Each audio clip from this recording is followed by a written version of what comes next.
Hello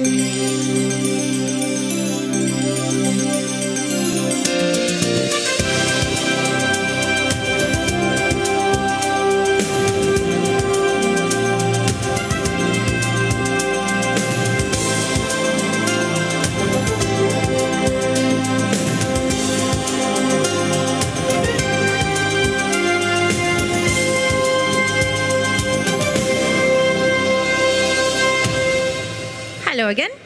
Welcome again to the Hydrogen and Fuel Cells and Batteries Group Exhibit 2016. Thank you for joining us. My name is Robin, and I'm going to be talking with Thomas Zorn from the Market and Project Manager, Project Development Manager at Hydrogen Solutions Linde AG. Thank you for being with us. Hi, Robin. Thanks very much. Thank you.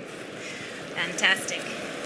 So our topic today with Thomas is hydrogen refueling for mobility applications beyond cars. So we'll get right into that. If you don't mind telling us a little bit about what Linde does. Well, Linde is among the world's leader in industrial gases. We're one of the biggest producers of hydrogen gas in the world.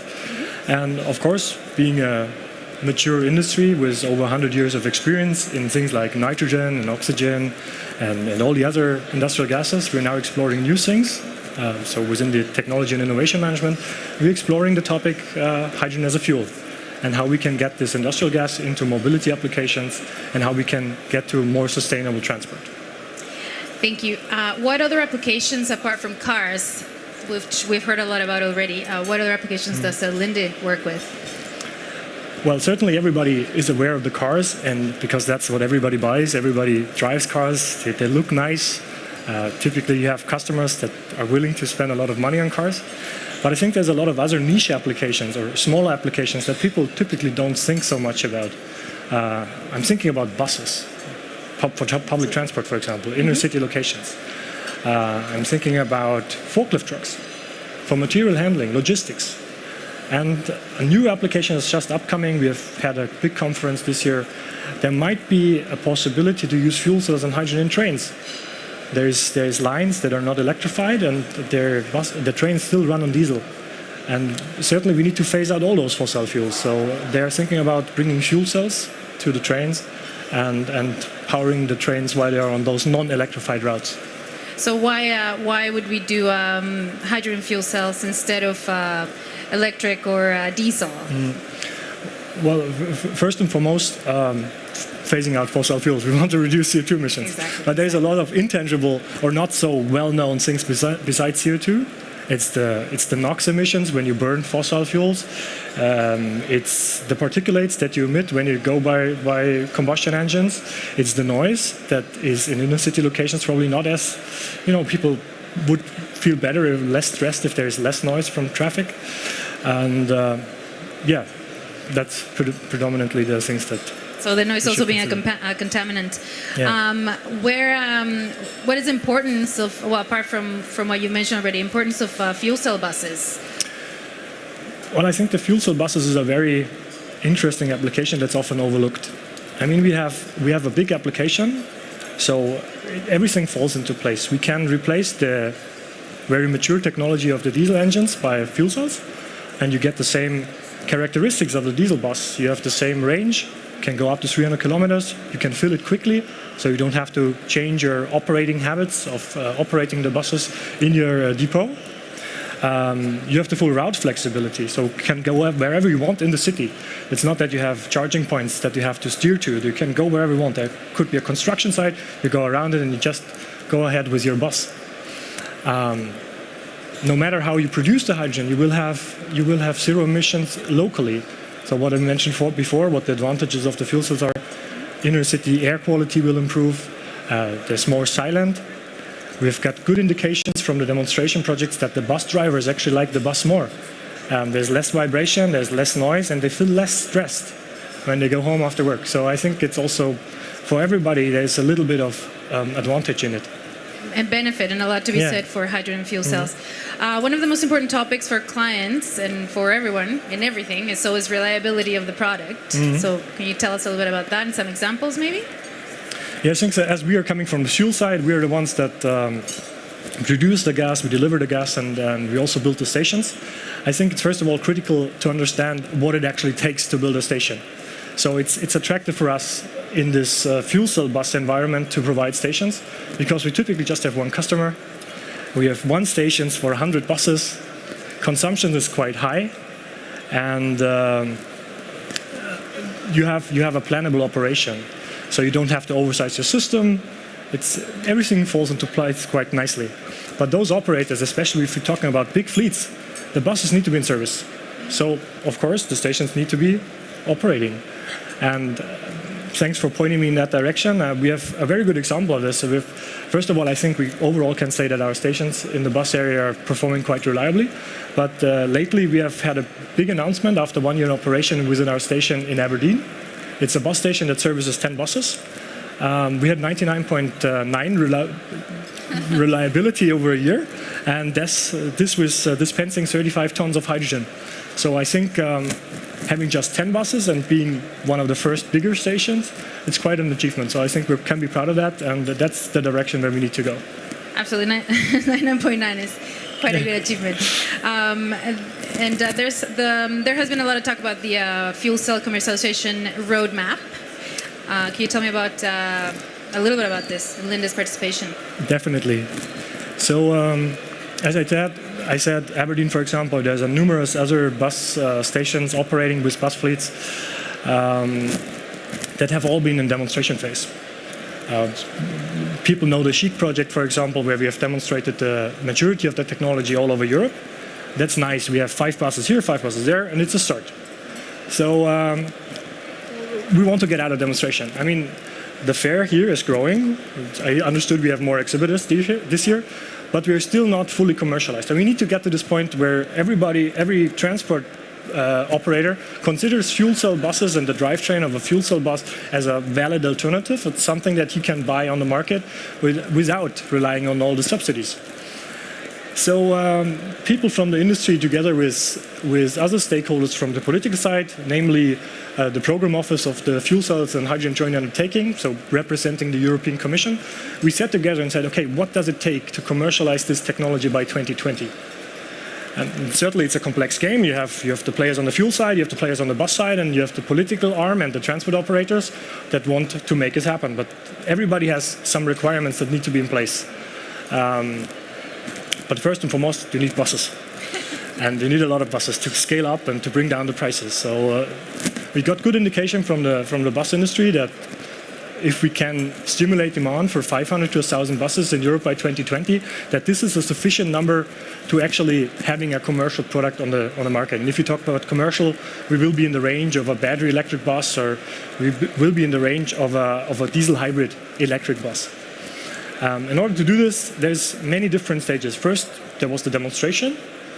In the media area, we have launched a project where we basically investigated hydrogen refueling stations at a large scale. We wanted to take the risk out of the equation that the fueling side has not been investigated. So we launched a project called New Bus Fuel. It receives support from the European Commission. And there we investigate entire fuel cell bus depots, how a fueling system could look today for 200 buses. I mean, we're talking not 5, we're talking 200. This is tons of hydrogen. This needs to be compressed, this needs to be efficiently delivered into buses. And we're already doing this now to give the transport operators the security that we're taking care of it already today. Then the fuel cell bus manufacturers certainly need to bring attractive vehicles that fulfill the service. And that's pretty much a step that's happening right now. And as of next year, I hope that we get to demonstration projects. There is still demonstration, but we're going to higher numbers. So the minimum will then be 10 buses per fleet. There will potentially be a couple of cities that go for 20.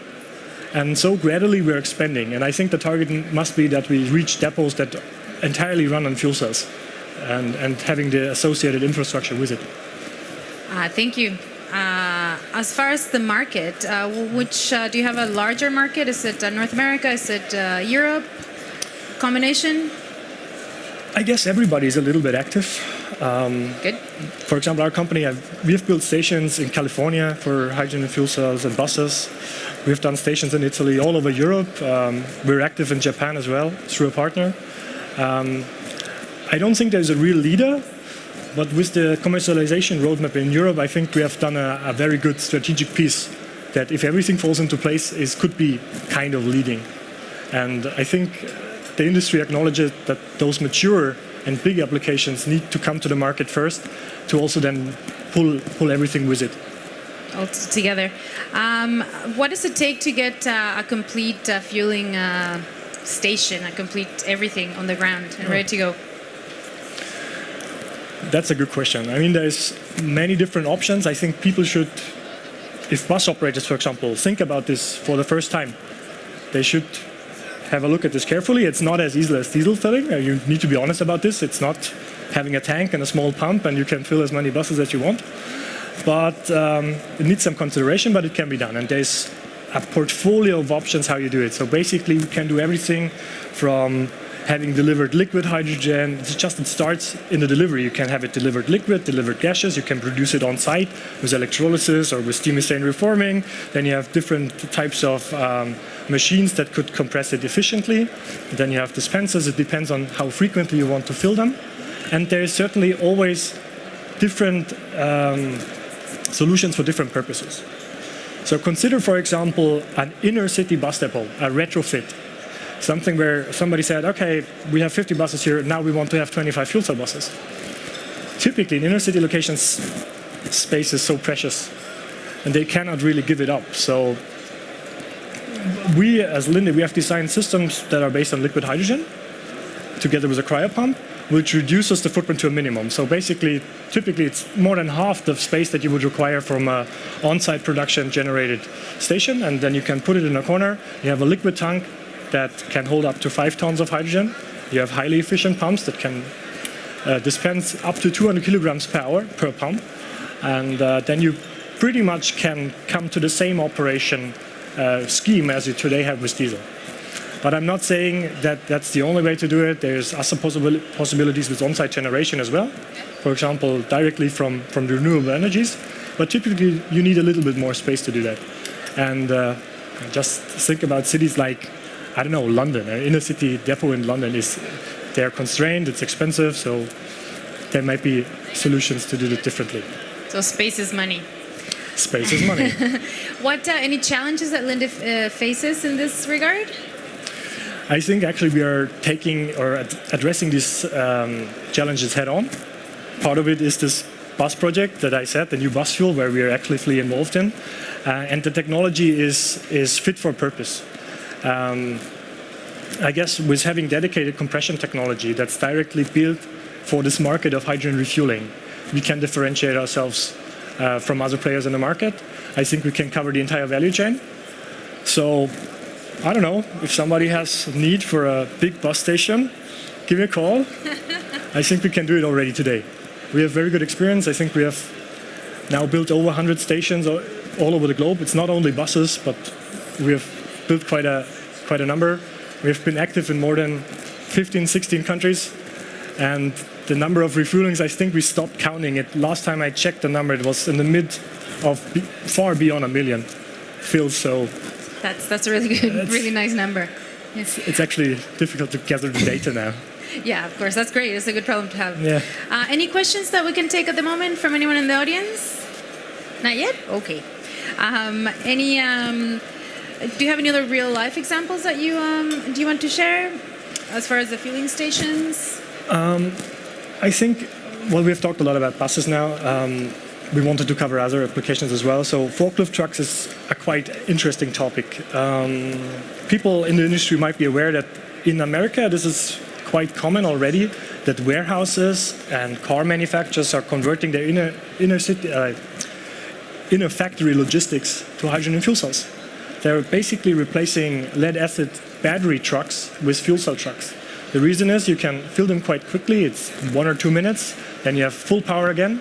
You don't have this. Typically, if you run lead-acid batteries, at the end of their charge, they drop in power. So their performance decreases, so you're less productive. Also, you want to save that space. If you have your batteries, they are typically swapped. That takes up to 30 minutes. So if you don't have to do that, you save in time. Productivity gain. Space. You need to charge it. You typically have a charging room where you have all these batteries. You need to plug them in. You can need that roofed space to do production. It's much better for you. Or use it as storage, for example, if you think about grocery distributors. And I think the biggest example from our side there is the BMW manufacturing plant in Spartanburg, South Carolina. I think they have converted almost 400 forklift trucks to fuel cells and hydrogen. It's actually one of our biggest accounts for hydrogen fuel if we deliver it. So it's massive. It's tons of hydrogen per day. Very good. Again, fleet operation, one station, multiple dispensers all over the area, and it's still expanding. As what I understand, it's maybe the biggest plant of BMW at the moment, and they rely on it. I mean, their forklift truck fleet is maybe 500 trucks, so they're using them 24/7. And this is in the States? That's in the States, yes. States, yeah. They have the space, depending on the state, I'm sure. In your opinion, what needs to happen to make this technology more commercial, more available? I think, to my understanding, there's still some subsidy or tax credits available in the United States, so maybe a similar system would probably also help in Europe to stimulate using this technology in everyday operation. There are some forklift truck manufacturers that take an active look at this technology. I think it could be still more, there could be more interest, but it's slowly growing. I think the example from the United States slowly swaps over. They see that it's working and that it has benefits that also could maybe improve the manufacturing or warehouse distribution in Europe. That being said, there is also some, I mean, in particular the warehouses. The United States, due to distances, they have bigger warehouses. So maybe that's an area where Europe just is not fit for purpose. But we have big car plants, so why not use it there? Great, thank you very much. Thank you so much for being with us. Again, Thomas Zorn, Project Development Manager, Hydrogen Solutions at Linde. And their booth is right, that big one over there, the blue one. It's a B71, so please go visit them, go see their display, their car, their bike, and everything they have on there, and their large team. Thank you very much for being with us. Thanks, Robin. Thank you.